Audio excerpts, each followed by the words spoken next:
Bueno, vamos a hacer un resumen de la clase de hoy, 14 del 9, a las 19 horas. Ha habido un problema con el micrófono, con el OBS, y bueno, pues no se ha grabado el sonido. Entonces voy a resumir la clase de hoy.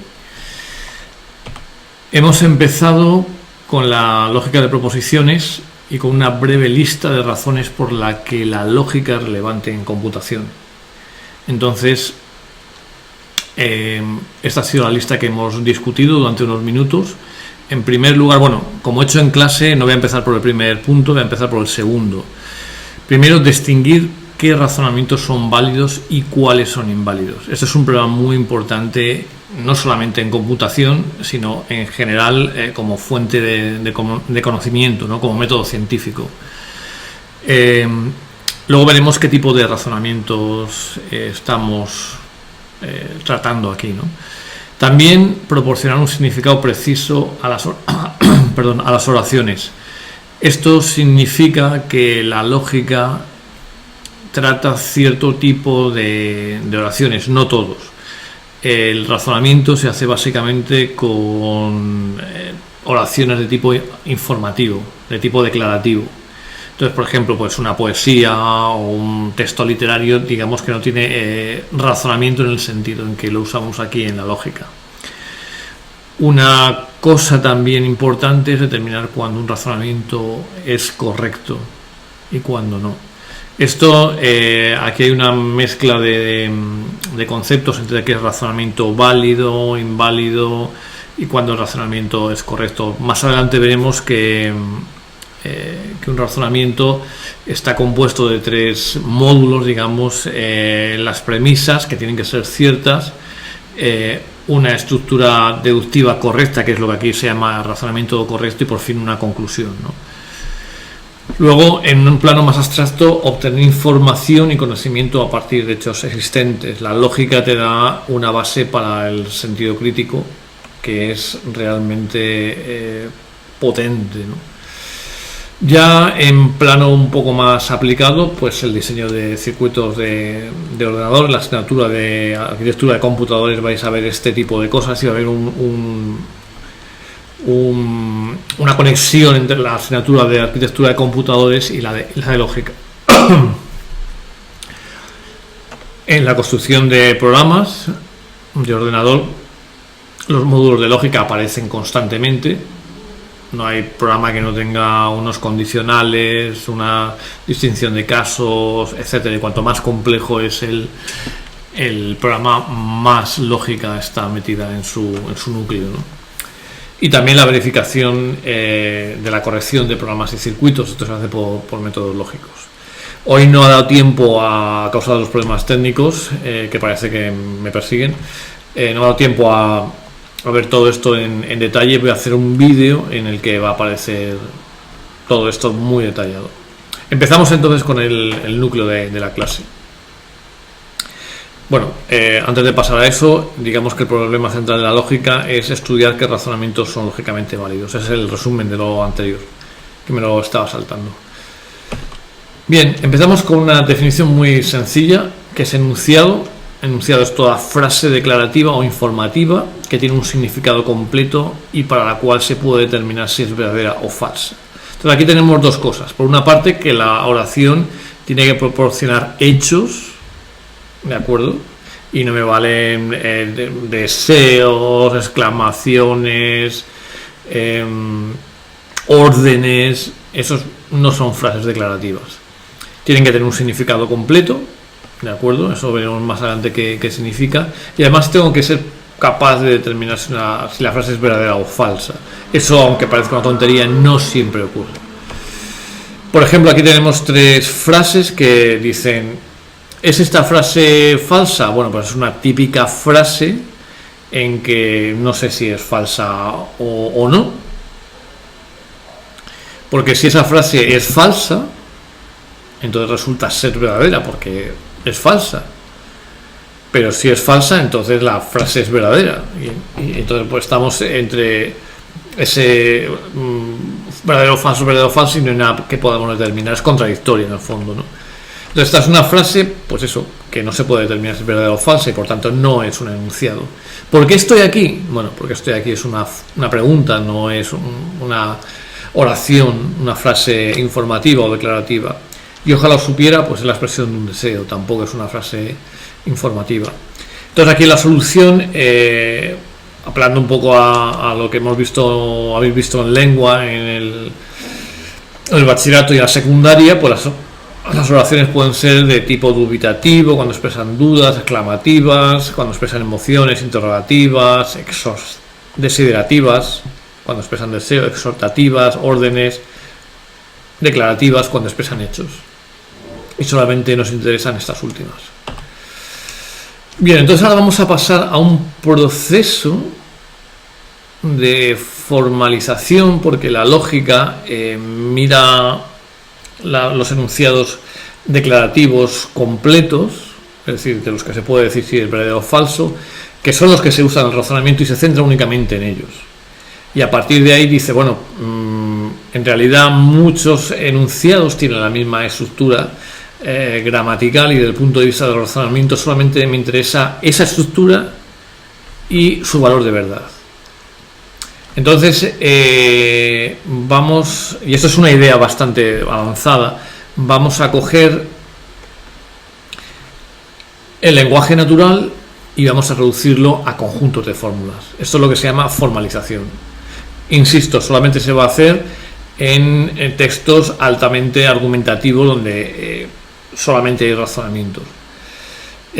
Bueno, pues vamos a ver cómo se hace este proceso de pasar del lenguaje natural a los conjuntos de fórmulas.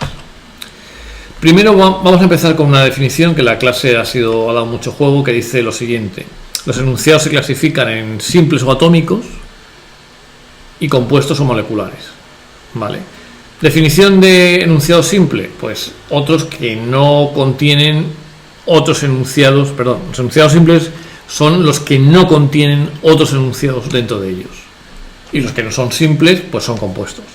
En la clase hemos visto que esta definición era premeditadamente ambigua y entonces he propuesto que se construya otra, que era el problema 1.3.4. ¿De acuerdo? Y entonces dice, a continuación se muestra un conjunto de enunciados compuestos y uno solo simple, y a partir de su examen ver cuál es una definición de enunciado compuesto. Entonces llegué pronto a la parada y cogí el autobús a tiempo, o no vio llegar el autobús, o bien llegó tarde a la parada. Si llegó pronto, entonces cogió el autobús, fue capaz de coger el autobús a tiempo, cogió el autobús sí, solo sí, llegó a tiempo a la parada.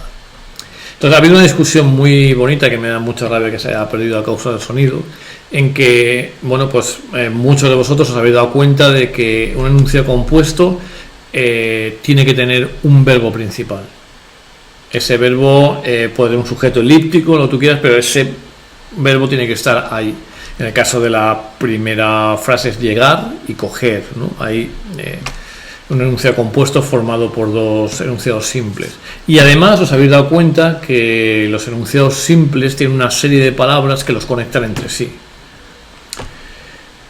Bien, entonces, bueno, claramente el enunciado 4 es el único enunciado simple. Luego, haciendo un análisis más fino, hemos visto, pues eso, que cada predicado tiene un verbo principal y que los predicados, las oraciones se unen mediante conjunciones. Entonces, las conjunciones pueden ser copulativas, coordinantes o subordinantes. Dentro de las primeras de las coordinantes, pues tenemos las copulativas, las distributivas, las adversativas, y luego tenemos las subordinantes. La diferencia entre las coordinantes es que cada enunciado tiene semánticamente su propio valor. En cambio, en las subordinantes hay una oración principal que tiene valor en sí mismo, y luego tiene una oración subordinada, y el significado de esta última depende de la oración principal. Y las oraciones subordinantes se dividen en muchos tipos: causales, comparativas, completivas, concesivas, consecutivas, condicionales. Esas las vamos a usar mucho.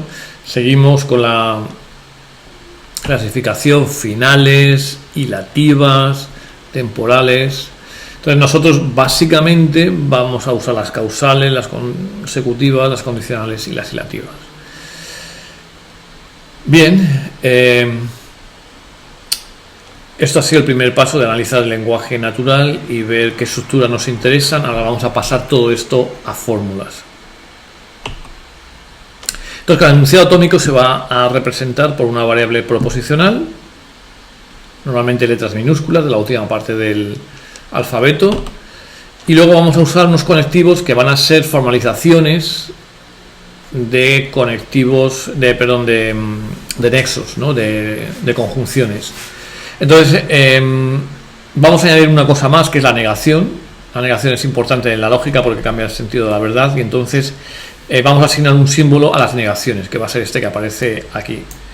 Luego tenemos la conjunción lógica, perdón, que sirve para formalizar y cosas, conjunciones copulativas en general. La disyunción, que sirve para formalizar conjunciones distributivas. La implicación, que formaliza oraciones condicionales, y la doble implicación, que también formaliza cierto tipo de condicionales. Estos van a ser nuestros, digamos, conectivos. Aquí tenemos una tabla que hemos estado discutiendo en clase entre lo que normalmente tenemos como enunciado en el lenguaje natural en la columna de más a la derecha, y luego lo que pasamos a fórmula con su correspondiente conectivo. Aquí tenemos este ejercicio que hemos hecho. P es está lloviendo, Q hace frío, está lloviendo y hace frío es P y Q, con el conectivo de la conjunción lógica. Está lloviendo pero no hace frío es P y no Q. Hemos discutido que ese pero, aunque tiene un cierto valor adversativo, en el fondo es una conjunción. Y podría decir está lloviendo y no hace frío y nada cambiaría desde el punto de vista del razonamiento. Ni llueve ni hace frío es no P y no Q. Hemos estado discutiendo si esto era distinto de la negación de P y Q. Hemos visto que no, que eso son cosas distintas. 4 está lloviendo o hace frío, P o Q. Luego 5, P o Q. Y no P o Q a la vez, todo entre paréntesis. Sería esto que está aquí, la 5. ¿De acuerdo?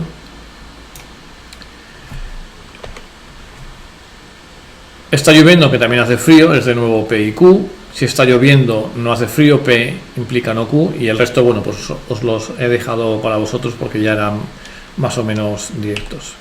Aquí están las soluciones de todos. Continuamos.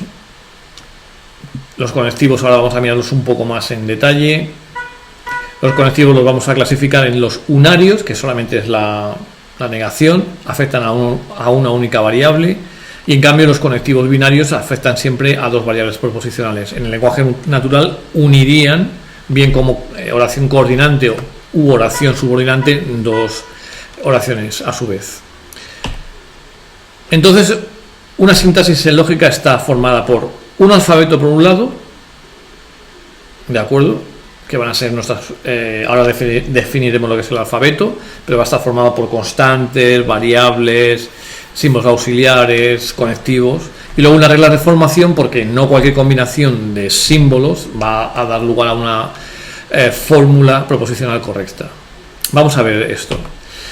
Entonces, un alfabeto está formado por nuestras variables proposicionales, que son formalizaciones del lenguaje natural, de oraciones del lenguaje natural, unas ciertas constantes lógicas, que es verdadero para la T y falso para la T invertida, que sencillamente pues nos dicen que pues tenemos que todo es verdad o todo es mentira. Luego tenemos los conectivos, como hemos visto, y luego vamos a tener que introducir una serie de paréntesis, el abierto, el derecho y el izquierdo, porque en algunos casos las fórmulas tendrán ambigüedades y vamos a usar los paréntesis para resolverlos.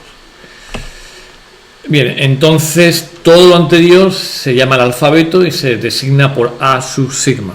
Sigma aquí es el conjunto de las variables proposicionales. Luego, Las reglas de formación son las siguientes. La primera dice: las constantes lógicas y las variables proposicionales son siempre fórmulas proposicionales. Bien, esta es la primera regla, muy sencilla. La segunda dice: si f es una fórmula proposicional, cuando la niego obtengo una fórmula proposicional correcta. Y por último, si tengo dos fórmulas proposicionales bien construidas, entonces cuando las uno por un conectivo binario y les pongo los paréntesis fuera, es una fórmula proposicional correcta también. Como hemos visto en clase, esta definición es delicada porque implica que tienes que comprobar la validez de las fórmulas a todos los niveles. Esto viene porque, por ejemplo, en la regla número 2 dices: si f es una fórmula, bueno, pues tengo que estar seguro de que f es una fórmula proposicional, entonces su negación también lo es. Entonces, bueno, pues si te doy una fórmula y empieza por la negación, tendrás que comprobar que lo que está a la derecha es una fórmula correcta. Y eso nos ha llevado al ejercicio de final de clase, ¿vale? Bueno, un poco de anotación: L sub sigma va a ser el conjunto de fórmulas proposicionales formados con estas reglas. Y hemos hecho, pues, la primera, ¿vale? La primera lo hemos hecho a fondo en clase, lo he hecho yo con la cámara y el papel. Dice: bueno, ¿es esto una fórmula correcta o no? Entonces, no puedo aplicar la regla 1 porque esto no es una fórmula proposicional. Lógicamente empieza por un paréntesis, ya no lo puede ser. Tampoco la regla 2 porque el primer símbolo no es una negación y entonces tiene que ser la regla 3. Vale, pues para que sea la regla 3 veo que hay dos cadenas unidas por un conectivo y me tengo que asegurar que cada cadena es ahora una fórmula proposicional correcta para poder aplicar válidamente la regla 3. Entonces me quedaría con P por la regla 1 sí es una fórmula proposicional correcta, y ahora tengo doble negación de Q, que no sé si es una fórmula correcta. Empieza por negación, luego tengo que aplicar la regla 2. Y me dirá que doble negación de Q es correcta si la negación de Q lo es. La negación de Q lo es porque el Q es una variable proposicional que es correcta, su negación lo es por la regla 2 y la doble negación también. ¿De acuerdo? Y entonces, bueno, pues hemos hecho hasta el D, hemos hecho ABC y el D se ha quedado un poco ahí lo hemos dejado. Y seguiremos mañana con este problema. Y eso ha sido todo por hoy. Gracias.